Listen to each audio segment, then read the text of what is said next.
nosotros sabemos que tú has venido de Dios, el Padre, para ser nuestro Maestro y que enseñas los caminos de la verdad.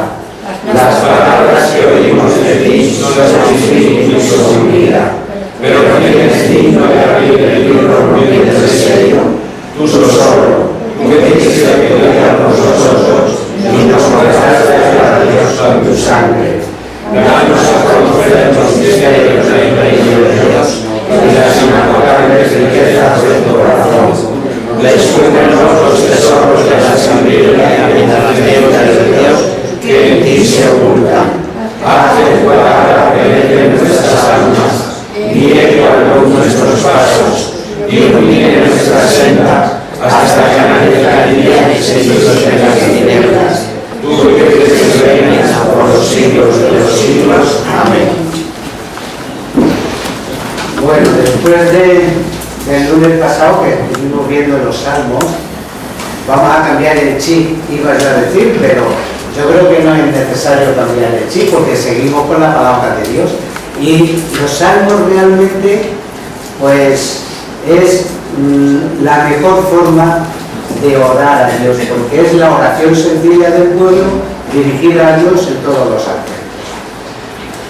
Habíamos pensado que como yo creo que el lunes pasado gustó la charla de los salmos y creo que a todos en general, y hay poquitas porque va a dar otras 2 charlas más, quizás habíamos pensado meter alguna charla más de salmos en medio del Evangelio de Juan, si os parece.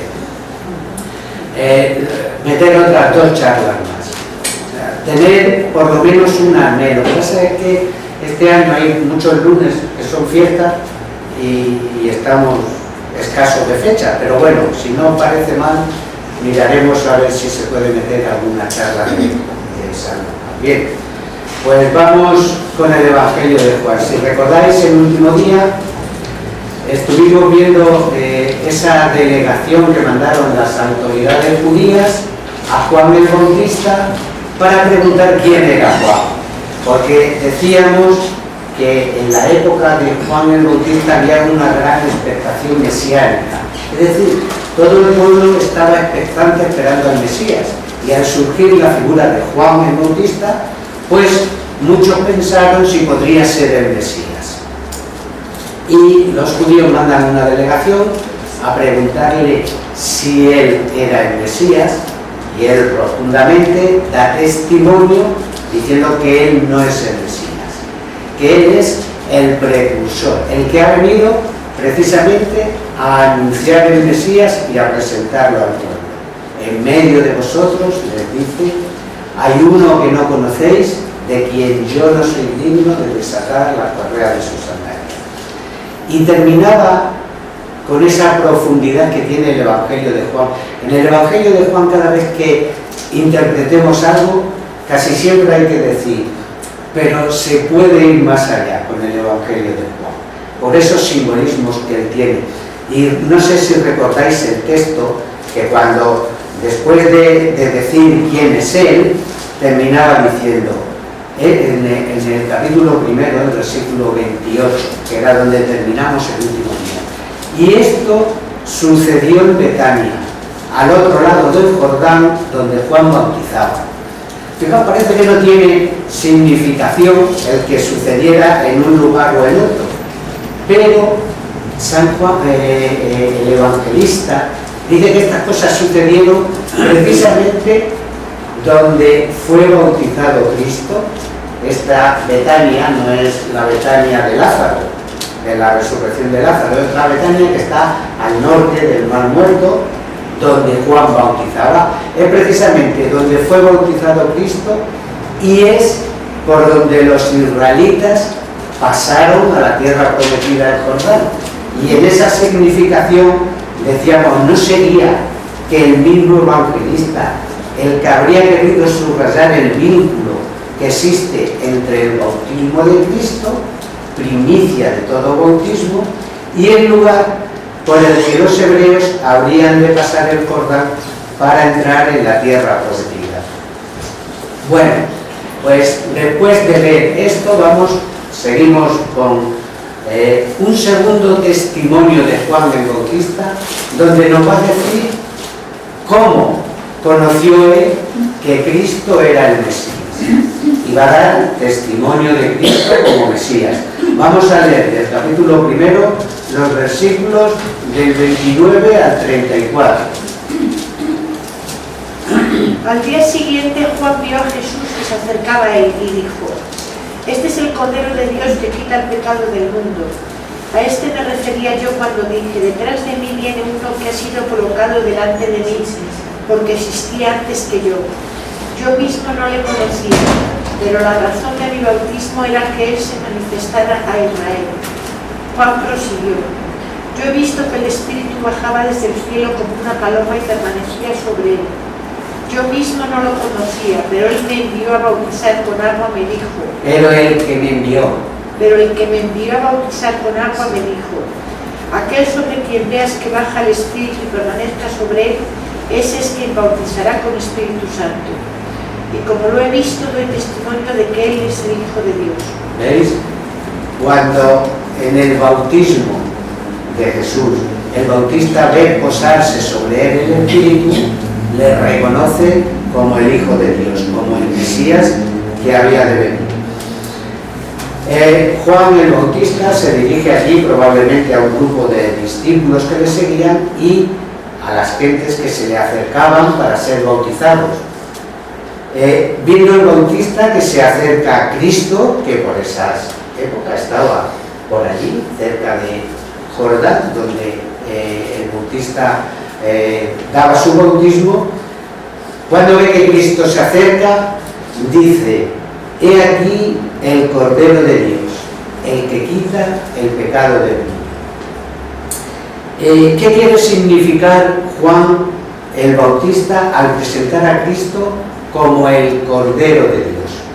Bueno, hay varias interpretaciones, podríamos decir. Ahí dice: el Bautista quiere referirse así al Cordero Pascual, ese Cordero sacrificial de Cristo, el sacrificio de Cristo en la cruz, el Cordero Pascual, o al doble sacrificio del Cordero en el templo. Sabéis que estaba mandado de sacrificar 2 corderos todos los días en el templo, uno por la mañana y otro por la tarde. Y el sacrificio se hacía por la expiación de los pecados. Leer cómo Yahvé manda sacrificar los 2 corderos. Éxodo 29:38.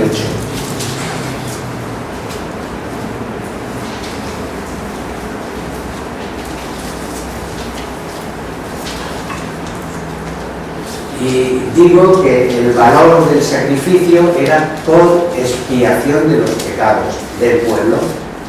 Ese era el sentido de sacrificar los 2 corderos en el templo. Esto es lo que ofrecerás sobre el altar: 2 corderos de 1 año cada día y de modo perpetuo. Sí, y luego dirá, uno por la mañana, otro por la tarde. De modo perpetuo, 2 corderos se sacrificaban en el templo y tenían el valor expiatorio, como expiación. Entonces dice, cuando el Bautista presenta a Cristo como este es el Cordero, se refiere al Cordero Pascual. Otros, sin embargo, dicen, no, se refiere al siervo de Yahvé, de Isaías, que dice que como cordero que va al matadero como cordero, he llevado como cordero al matadero.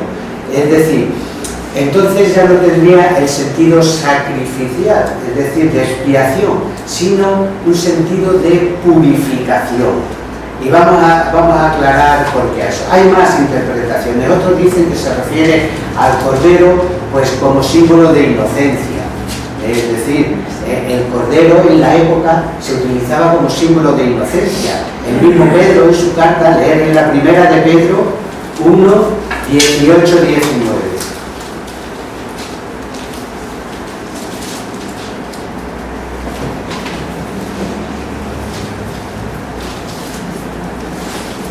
Primera de Pedro 1, 18, 19. Sabed que no habéis sido liberados de la conducta idolátrica heredada de vuestros mayores con bienes caducos, el oro o la plata, sino con la sangre preciosa de Cristo, Cordero sin mancha y sin tacha. Cordero sin mancha y sin tacha, o sea, la imagen del cordero como símbolo de inocencia. Otros dicen que varios textos presentan al Mesías como el cordero que se pone al frente del pueblo santo para llevarles a las fuentes de agua viva, como nos dice en el Apocalipsis. Lee Apocalipsis 7:17.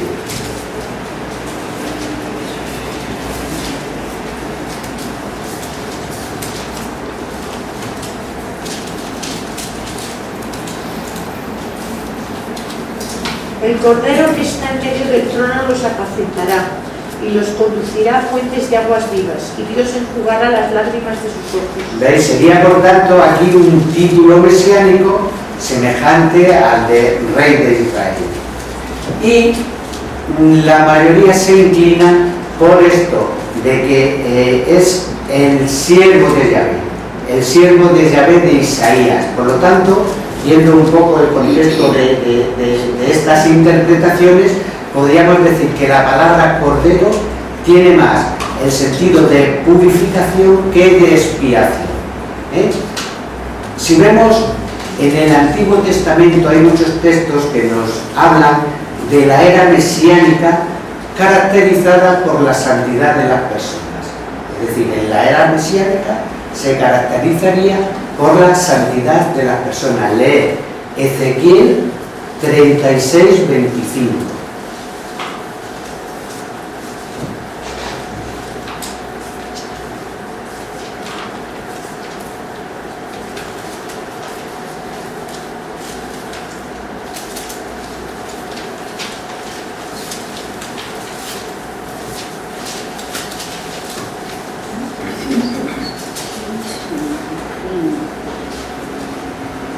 Os vaciaré con una agua pura que os purificará de todas vuestras inmundicias e idolatrías. Os he de purificar. Sí. Os daré un corazón nuevo y os infundiré un espíritu nuevo. Arrancaré de vuestra carne el corazón de piedra y os daré un corazón de carne. Os infundiré mi espíritu y haré que caminéis según mis preceptos y que cumpláis mis mandatos poniéndolos por obra. ¿Veis? La era mesiánica se caracterizará por esta santidad de las personas, y esta santidad será obra del Rey Mesías, será obra del Mesías. Leer Isaías 11:1-9.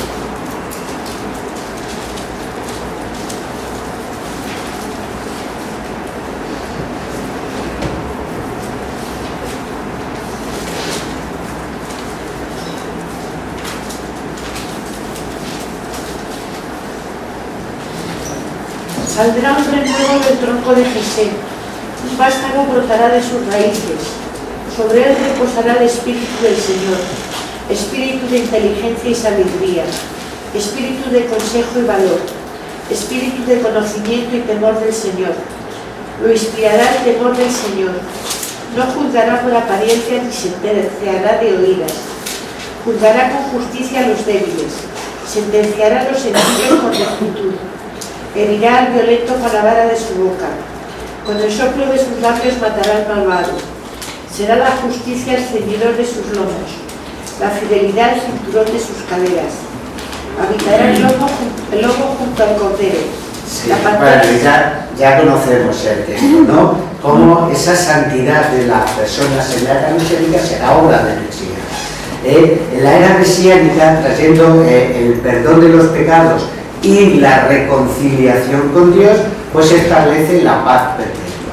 Por eso decimos que en este contexto la palabra cordero tenía más de purificación de los pecados que de expiación de los pecados. Pero es quizá, siguiendo al propio San Juan en su primera carta, el que nos lo aclara. Leer en la primera carta de Juan 3, 5, 6.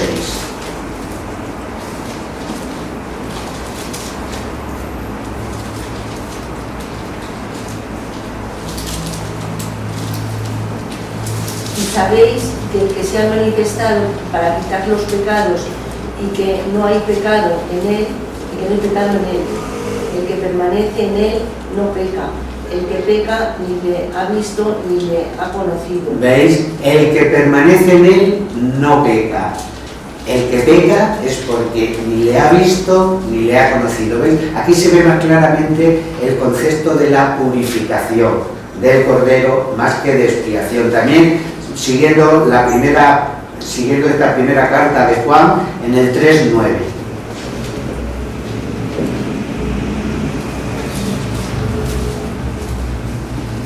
El que ha nacido de Dios no peca, porque la semilla de Dios permanece en él, y no puede pecar porque ha nacido de Dios. ¿Veis? Como se ve por estos pasajes, pues no se trata directamente de una acción mesiánica que expíe sacrificalmente el pecado, sino de una acción purificadora de las personas en la era mesiánica y debida precisamente al Mesías. Por lo tanto, todo esto nos lleva a pensar que este Cordero de Dios que quita el pecado del mundo sea el siervo de Yahvé de Isaías. Leed Isaías 42:1. 42, ¿qué? Este es mi siervo, a quien sostengo, mi elegido, en quien me complazco. He puesto sobre él mi espíritu para que traiga la salvación a las naciones. Y él dará la ley a las naciones. Bien, pues a la luz de esta profecía de Isaías, el texto quedaría: Cristo recibe el bautismo. Al recibir se posa sobre él el Espíritu Santo. Y al ver esta señal de Isaías, el bautista comprende que Cristo es el que bautiza en el Espíritu Santo, por lo cual proclama que es el elegido de Dios, el siervo de Yahvé que quita el pecado del mundo al santificar a los hombres con su bautismo en el Espíritu Santo. Pero cuando hablamos del Evangelio de Juan, siempre decimos que hay que ir un poco más. Y es verdad que si bien la interpretación primaria puede ser esta, de expiación del pecado más que del sacrificio, en una interpretación secundaria, el Cordero de Dios también se refiere al Cordero Pascual. Es el Cordero que da su vida por él, para salvarnos del pecado, para borrar el pecado de Dios.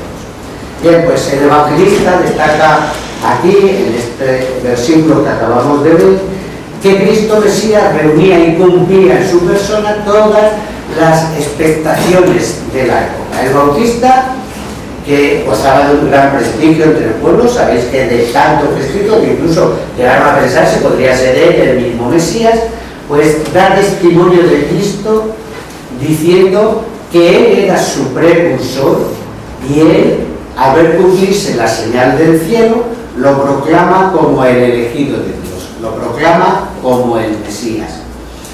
El bautista, con su bautismo, vino a ungir mesiánicamente a Cristo y a presentarlo oficialmente al pueblo de Israel como Mesías, y cumple de esa forma con la expectación que había sobre Elías si sería el precursor. Y fijaos que el bautista es el Elías que esperaba el pueblo para que le anunciase el Mesías, nos lo dice el mismo Cristo. Recordáis que vimos la cita el último día, leer Mateos 11:14. Dice Jesús a sus discípulos a propósito del bautista. Y es que queráis aceptarlo o no, él es Elías, el que tenía que venir. Dice, bueno, otro texto dirá, si queréis oírlo, él es Elías, el bautista, es el Elías que habría de venir. Era el concepto que tenían los judíos de que Elías había de venir como precursor y presentar al pueblo al Mesías. Pues Jesús dice, pues ese Elías que el pueblo está esperando es el bautista, él es el Elías que había de venir. Y que Cristo reunía todas las condiciones del Mesías, se esperaba que saldría de un lugar desconocido. Por eso dice Juan en este texto, yo no le conocía, pero hasta que no ve en el bautismo descender el Espíritu Santo sobre él. Entonces le reconoce como Mesías. Pero unos versículos anteriores ha dicho: en medio de vosotros hay uno a quien vosotros no conocéis. Y es que realmente la vida de Jesús en Nazaret, pues socialmente fue una vida oculta, una vida oscura. Hasta su vida pública estaba en medio de ellos, pero no le conocían, no le reconocían como Mesías. Bien, seguimos y vamos a ver ahora la primera llamada de Cristo a sus primeros discípulos. Pensar que los primeros discípulos que llama a Cristo eran por lo menos dos de ellos, seguramente todos, porque todos están por allí, por el Jordán, donde Juan bautizaba, son discípulos del Bautista. Los dos primeros discípulos, uno sabemos que es Andrés seguro, el otro suponemos que es Juan, ahora lo veremos, porque Juan siempre se enmascara en sus escritos, algunas veces como el amado de Jesús, pero nunca se define a sí mismo como el evangelista que escribe. En esta primera llamada dice Andrés y otro, pero por algunos detalles veremos que ese otro será Juan. Vamos a leer los versículos, seguimos capítulo primero, del 35 al 39. Al día siguiente, otra vez hallándose Juan con dos de sus discípulos, fijó la vista en Jesús que pasaba y dijo: He aquí el Cordero de Dios. Los dos discípulos que le oyeron siguieron a Jesús. Volviéndose Jesús a ellos, viendo que le seguían, les dijo: ¿Qué buscáis? Dijeronle ellos: Rabí, ¿qué quiere decir maestro? ¿Dónde moras? Les dijo: Venid y ved. Fueron pues y vieron dónde moraba, y permanecieron con él aquel día. Era como la hora 10:00. Hasta ahí, muy bien. Juan el Bautista está, por el entorno del Jordán, donde bautizaba, y dos de sus discípulos, hallándose Juan con dos de sus discípulos, al ver pasar a Cristo, dice: este es el Cordero de Dios. Al oírle, porque al definirle Juan el Bautista como este es el Cordero de Dios, no cabe duda que los discípulos de Juan el Bautista entendieron que les hablaba del Mesías, era un título mesiánico, y al decirles este es el Cordero de Dios era lo mismo que decirle este es el Mesías. Estos dos discípulos, al oírle proclamarlo como Mesías, le siguen. Y viendo Jesús que le seguían, pero Jesús les ve no con un mirar y ve que va tras de él, sino que ve la intención, como veremos más adelante con la llamada de Natanael. Ahora veremos uno de los siguientes llamadas a los primeros discípulos de Cristo. Digo que al verle, dice, al mirar Jesús y ver que le seguían, pero en ese ver que le seguían, ver la profundidad del corazón y ver que le siguen, no siguiendo sus pasos tras él, sino con la intención de que sea su maestro, con la intención de ser sus discípulos. Le dice: ¿qué buscáis?, le dice Jesús. Y ellos le responden: Rabí, ¿dónde moras? Ya le reconocen como maestro. Rabí, sabéis que significa maestro. Maestro en Israel, para ser rabí en Israel, podríamos decir, había que tener ciertos estudios, pero sí, los maestros, los rabís, eran gente que se dedicaba a enseñar y aplicar la ley, pero después de sus estudios. Sin embargo, también eran llamados maestros todos los que le seguían, a cuanto alguien tenía discípulos que le seguían, él era el maestro, el rabí. Cristo es el rabí. Es más, Cristo en una ocasión le llaman Raboní, maestros de maestros, más que maestro. Bien, la respuesta de Cristo era una respuesta muy común: venid y ved. Venid y ved y después de ver, pues vosotros decidís, podríamos decir, ¿no? Y a esta invitación, estos dos discípulos se quedaron con él aquel día. Y dice Juan el Evangelista, era como la hora 10. Bueno, pues este es el detalle que nos hace pensar que Andrés, que era el otro, ahora lo dice, que era el otro que había seguido a Jesús, que este otro sea Juan. Porque al darnos el detalle de la hora, pues indica que tenía que ser alguien presencial, alguien que estaba en el momento allí para decirnos, era exactamente esta hora. La hora 10 era sobre las 4 de la tarde. En Palestina, en Israel, en esa época que era primavera, pues se pone el sol sobre las 6:30, y sabéis que para los judíos el día empieza con la puesta de sol, el nuevo día. Luego quedaba muy poco para comenzar el nuevo día, y era costumbre entre los orientales pues invitar a quedarse. ¿Recordáis cuando los discípulos de Maús dice, quédate con nosotros porque está para declinar el día? Pues Jesús les invita a quedarse y se quedaron con él aquella noche. Desde luego Andrés debió recibir una lección magistral de Cristo, porque si es verdad que el Bautista le había anunciado con el título del Mesías, pero él no lo dudó en ningún momento, y ahora veremos. Cuando vea a su hermano Pedro, lo primero que le dice, hemos encontrado al Mesías. Ahora veremos. Bien, hay también, como digo, en el Evangelio de Juan, siempre hay que mirar un poco más allá, siempre hay que pegar un poco más arriba. Y hay un cierto simbolismo en la llamada de estos dos primeros discípulos, que ven como el tipo de todo discípulo de Cristo. Tendría que pasar por estos 3 pasos que han pasado estos dos primeros discípulos. Primero, seguir a Cristo. Después, venir a donde Él está. Y por último, quedarse con Él.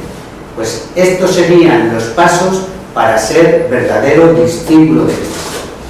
Leemos ahora los versículos 41 y 42. Sí, lee. Andrés encontró a su hermano Simón y le dijo, hemos encontrado al Mesías, que significa el Cristo, y se lo presentó a Jesús. Bien, ¿veis? Andrés, después de esa noche que pasa con el Señor, no tiene ninguna duda. Ve a su hermano y hemos encontrado al Mesías.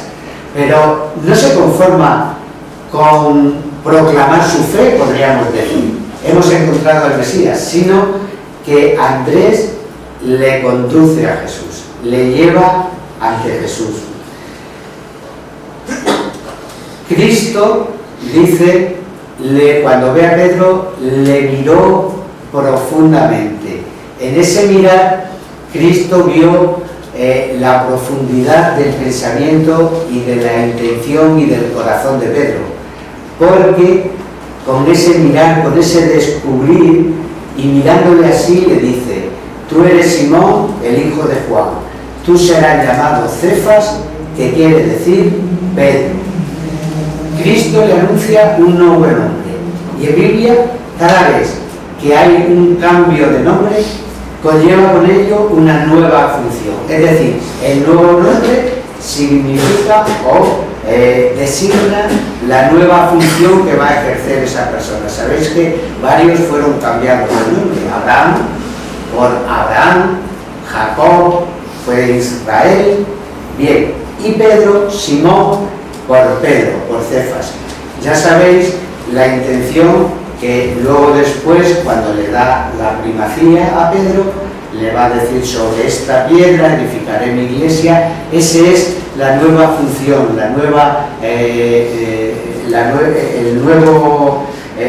lo que le designa el nuevo nombre, la nueva función que va a ejercer. Bien, a continuación de esta llamada de Pedro viene Felipe. La llamada de Felipe es muy simple. Es como los sinópticos designan la llamada de varios.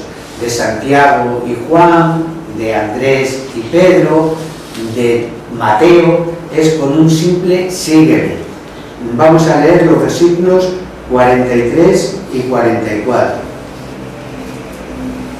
Al día siguiente Jesús decidió partir para Galilea. Encontró a Felipe y le dijo, sígueme. Felipe era de Bethsaida, el pueblo de Andrés y de Pedro. Vale, hasta ahí. Creo que ya hemos leído el 44, ¿no? Sí, bien. ¿Veis? Pedro andaba por la zona, es decir, yo creo que andaban, se piensa que andaban todos en la misma circunstancia que estaban Andrés y Juan, que hemos visto que eran discípulos del Bautista, pues también Felipe, también Pedro, y ahora en el que vemos, Jesús simplemente le dice, sígueme, pero no es como con ese ver que le seguían que hablábamos antes, en ese sígueme, no para que le acompañe solo en su ruta hacia Galilea, que van a ir ahora, sino como discípulo suyo. Es la fórmula habitual que usan los sinónimos para llamar a los demás apóstoles. Y ahora viene la llamada de Natanael. Y merece la pena detenerse un poquito con la llamada de Natanael porque es muy significativa. Jesús le descubre algo en este hombre de que es un hombre digno de ser llamado como es. Vamos a verlo. Leemos los versículos del 45 al 51. Felipe encuentra a Natanael y le dice, hemos encontrado al que describen Moisés en la ley y los profetas, Jesús, hijo de José, natural de Nazaret. Responde Natanael, ¿acaso de Nazaret puede salir algo bueno? Le dice Felipe, ven y verás. Viendo Jesús acercarse a Natanael, le dice, ahí tenéis un israelita de verdad sin falsedad. Le pregunta Natanael, ¿de qué me conoces? Jesús le contesta, antes de que te llamara Felipe, te vi bajo la higuera. Responde Natanael, Rabí, tú eres el Hijo de Dios, el Rey de Israel. Jesús le contesta, ¿crees porque te dije que te vi bajo la higuera? Cosas más grandes que estas verás. Y añadió, os aseguro que veréis el cielo abierto y los ángeles de Dios subiendo y bajando por este hombre. Muy bien.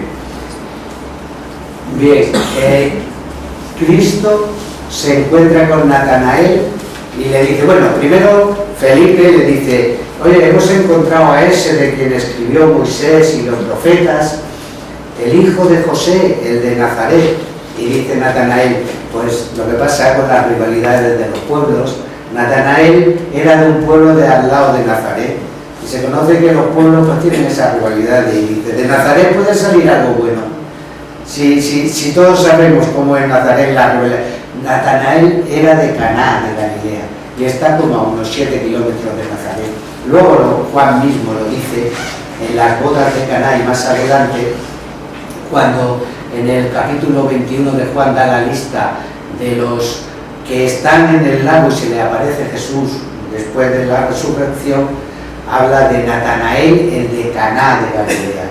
Precisamente quizás ahora el episodio siguiente, que van a ser las bodas de Caná, Jesús esté en las bodas de Caná, pues por alguna influencia de Natanael. Bien, hay que aclarar también, este Natanael no aparece en las listas de los 12 apóstoles de los sinópticos, porque es el que aparece como Bartolomé. El que en la lista de los sinópticos aparece como Bartolomé es Natanael, el Natanael de la lista de Juan. Bien, dice, pues hemos encontrado al Mesías, de allí no puede salir algo bueno, dice Natanael, y Jesús ve a Natanael y dice, he aquí un verdadero israelita en quien no hay dolo, en quien no hay engaño, en quien no hay doblez. El sentido de la frase sería, he aquí un hombre verdaderamente digno de llamarse Israel. Fijaos, ¿qué intenta decir Cristo con estas palabras? Vamos a leer Isaías. Leer en Isaías 44:5. Mirad lo que dice Isaías a propósito de la conversión de Israel a Yahvé, de la conversión de Israel a Dios.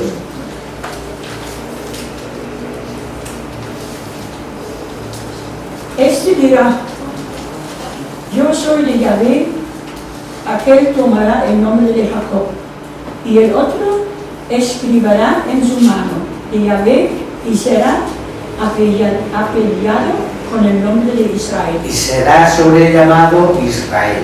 Así pues, ser llamado Israel es equivalente a reconocer a Dios como único y verdadero Dios y permanecer fiel a su ley.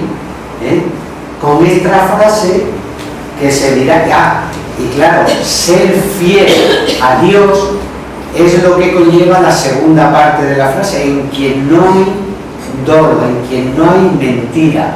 ¿Por qué dice eso? Porque la infidelidad a Yahvé, los profetas la reconocían o era el equivalente a la mentira o al engaño.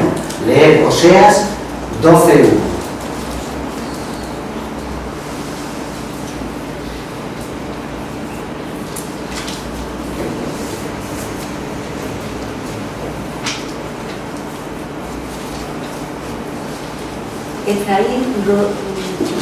Efraín me rodea de mentiras y la casa de Israel de engaños.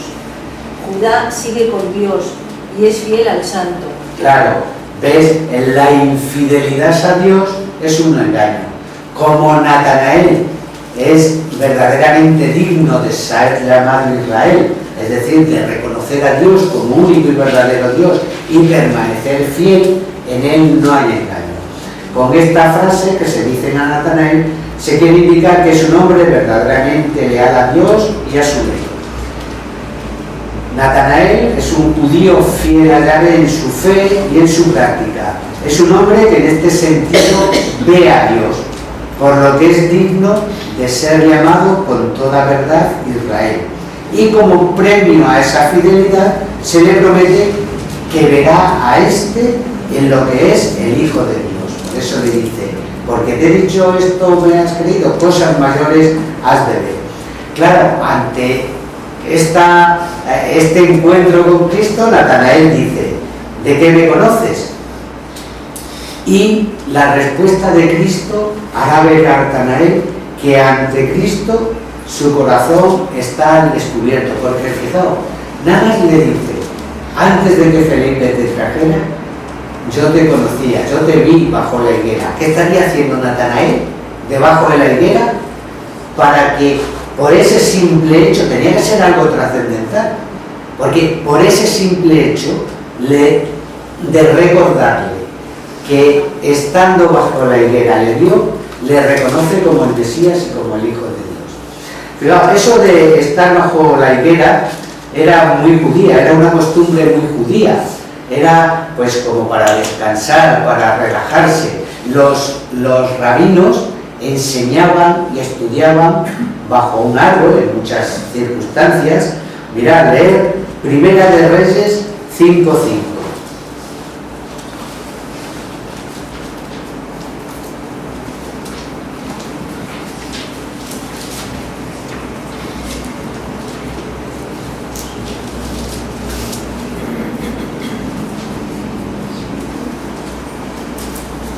Israel y Judá vivieron tranquilos, cada uno bajo su parra y su higuera, desde Dan hasta Berseba. Israel y Judá vivieron tranquilos, bajo su parra y bajo su higuera estaban relajados, estaban tranquilos. Quiero decir, era una costumbre muy judía esto de descansar debajo de la higuera. Bueno, pues ¿qué digo estaría haciendo este Natanael bajo la higuera, que cuando Cristo dice que le recuerda, le pueda reconocer? Pues pensamos que acaso como un fiel israelita, pues abría su corazón a Dios y se ocupaba en pensar o en orar por el advenimiento del Mesías. Es posible que fuera el pensamiento de Natanael bajo la higuera, porque ante el golpe que Cristo le dirige está llamada la confesión de Natanael: Rabí, tú eres el Hijo de Dios, tú eres el Rey de Israel. Y a esta confesión de Natanael sigue una promesa. La promesa que se le hace es la siguiente: veréis abrirse el cielo y a los ángeles de Dios subiendo y bajando sobre el Hijo del Hombre. Recordando un poco la promesa de la escala de Jacob, que se le recordó a Jacob. Como Jacob, Israel, los discípulos podrían ver la gloria divina manifestada en la persona del Hijo del Hombre. Y ya dijimos cómo se manifiesta la gloria de Cristo. Bueno, pues esta promesa que le hace a Natanael se va a cumplir ya mismo, en los versículos siguientes, que son las bodas de Caná. En las bodas de Caná dice: Jesús realizó este signo, este milagro, y por medio de él creyeron en él sus discípulos. Manifestó su gloria y creyeron en él sus discípulos. Bueno, y nos quedamos aquí, y el próximo día, son casi menos cuarto, el próximo día continuamos. Rezamos.